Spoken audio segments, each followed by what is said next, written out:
জাতীয় বিশ্ববিদ্যালয়ের অধীনে অনার্স প্রথম বর্ষ 2025-এর রেজাল্ট দেখার নিয়ম এবং ওয়েবসাইট লিঙ্ক তুলে ধরছি, যেখান থেকে সহজে শিক্ষার্থীরা তাদের রেজাল্টগুলো দেখে নিতে পারবে।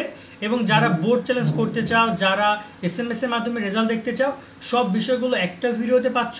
তাই সম্পূর্ণ ভিডিওটি শেষ পর্যন্ত দেখো। তোমরা যারা জাতীয় বিশ্ববিদ্যালয়ের অধীনে অনার্স প্রথম বর্ষ ফাইনাল এক্সাম দিয়েছো, তোমাদের রেজাল্ট প্রকাশ করার জন্য আমি লিঙ্কটা ডিসক্রিপশনে দিয়ে রেখেছি, সেখানে তোমরা আসবা। আসার পরে তোমরা দেখতে পাচ্ছ এখানে SMS এর মাধ্যমে রেজাল্ট দেখার নিয়মটা তোমরা পাবা। যেমন ফার্স্ট তোমাকে আগে মেসেজ অপশনে যেতে হবে, যেখানে গিয়ে তুমি এনইউ দেন একটা স্পেস দিবা, দেন হচ্ছে এক্সাম কোড দিবা, স্পেস দিয়ে রোল নাম্বার লিখবে, তোমার ফার্স্ট ইয়ারের তোমার এডমিট কার্ড দেখে রোল নাম্বারটা লিখবা এবং 16322 নাম্বারে পাঠাবা। ঠিক এরকমভাবে এনইউ, তারপরে এক্সাম কোড হচ্ছে এইচ1, যেমন তোমরা অনার্স ফার্স্ট ইয়ার যেহেতু এইচ1 হবে, তারপর তুমি তোমার রোল নাম্বার দিবা, দেন সেন্ড টু 16322 নাম্বারে পাঠিয়ে দিবা। তাহলে তুমি SMS এর মাধ্যমে রেজাল্ট দেখতে পারবা। তবে রেজাল্ট প্রকাশ হওয়ার পরে SMS পাঠাবা। দেন আসি SMS তোমার হচ্ছে যে রেজাল্ট দেখার যে নিয়মটা, সেটা এই যে দেখতে পাচ্ছ রেজাল্ট দেখার নিয়ম। এখানে তুমি নিচের দিকে ওয়েবসাইট লিঙ্ক পাবা, এখানে ক্লিক করার পরে সাথে সাথে তুমি জাতীয় বিশ্ববিদ্যালয়ের যে রেজাল্টের ওয়েবসাইট রয়েছে সেখানে চলে আসতে পারবা। সো এই ওয়েবসাইটটা কিন্তু একটু সমস্যা করে যখন রেজাল্ট প্রকাশ করে, বাট তারপরে আমি তোমাদেরকে একটা সেকেন্ড নিয়ম দেখাবো।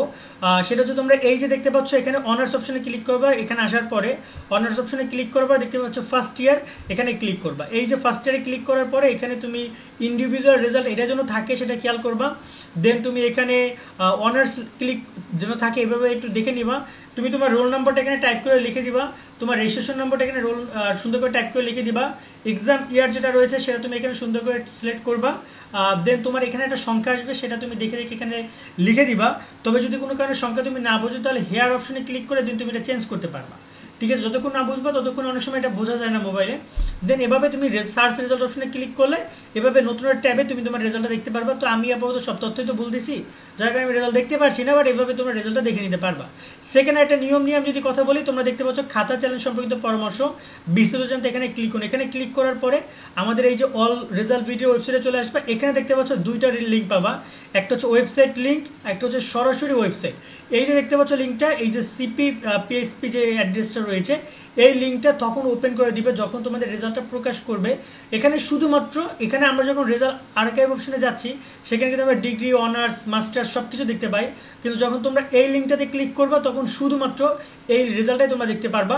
আর বোর্ড চ্যালেঞ্জ করার যে বিষয়টা, সেটা তোমরা এখান থেকে জেনে নিতে পারবা। তোমাদের 800 টাকা বোর্ড চ্যালেঞ্জ করার সুযোগ দিবে তারা, টাকা লাগবে বোর্ড চ্যালেঞ্জ করতে। আর রেজাল্ট প্রকাশের পরে জাতীয় বিশ্ববিদ্যালয় তাদের ওয়েবসাইটে এই তোমাদের যে বোর্ড চ্যালেঞ্জের নোটিশ প্রকাশ করবে।